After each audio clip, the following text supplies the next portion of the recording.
नमस्कार, आप देख रहे हैं न्यूज फॉर नेशन और मैं हूं सांत्वना आपके साथ। खबर उत्तर प्रदेश में होने वाले उपचुनाव को लेकर है, जहां उत्तर प्रदेश के मैनपुरी सीट पर 5 दिसंबर को उपचुनाव होना है। मतदान की प्रक्रिया उस दिन संपन्न करा ली जाएगी, जिसके बाद जो वोटिंग की काउंटिंग होगी यानी कि मतगणना होगी वो 8 दिसंबर को होगी।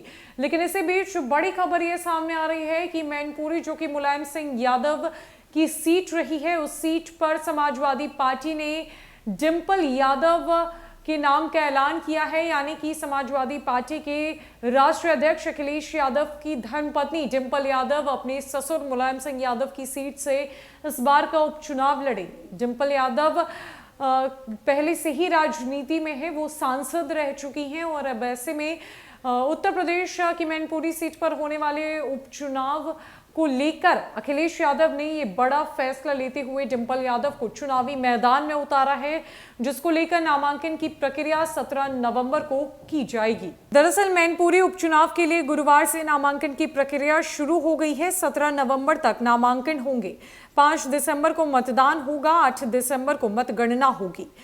समाजवादी पार्टी ने डिंपल यादव को प्रत्याशी बनाया है। मैनपुरी लोकसभा सीट के उपचुनाव में समाजवादी पार्टी ने प्रत्याशी के नाम का ऐलान कर दिया है। सपा के राष्ट्रीय अध्यक्ष अखिलेश यादव की पत्नी डिंपल यादव को प्रत्याशी बनाया गया है। बताते चले कि सपा ने गुरुवार को उनके नाम की घोषणा कर दी है।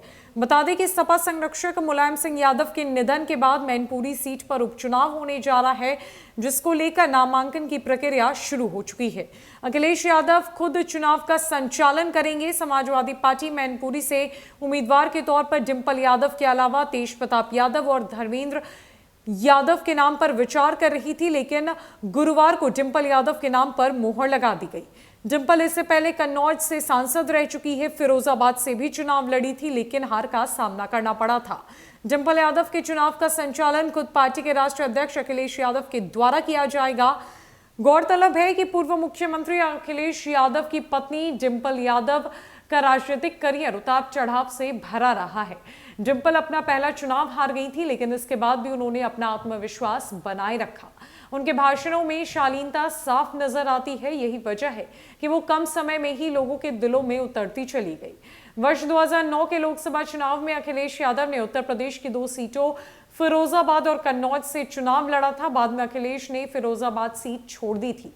उपचुनाव में डिंपल ने वहां से चुनाव लड़ा था, जो कि उपचुनाव था, लेकिन डिंपल कांग्रेस नेता राज बब्बर से चुनाव हार गई थी। अखिलेश यादव के कन्नौज लोकसभा सीट छोड़ने के बाद वहां 2012 में उपचुनाव हुआ। सपा ने इस बार भी डिंपल यादव पर भरोसा जताया। इस चुनाव में बसपा, कांग्रेस, भाजपा ने उनके खिलाफ कोई उम्मीदवार नहीं उतारा, जबकि 2 लोगों के नामांकन वापस लेने के बाद डिंपल निर्विरोध चुनाव जीतने में कामयाब रही।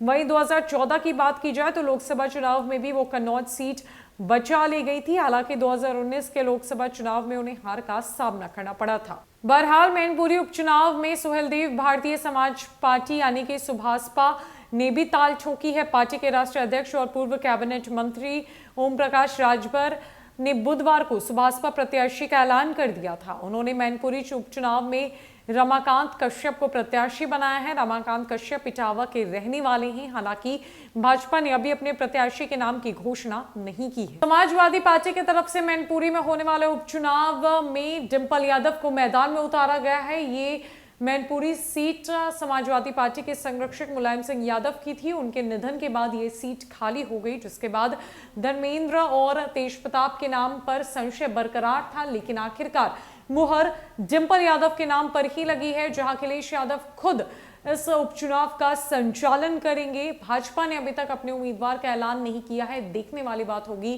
कि 5 दिसंबर को होने वाले मैनपुरी सीट पर लोकसभा के उपचुनाव को लेकर क्या कुछ तैयारियां की जा रही है और ये उपचुनाव कितना दिलचस्प होने जा रहा है।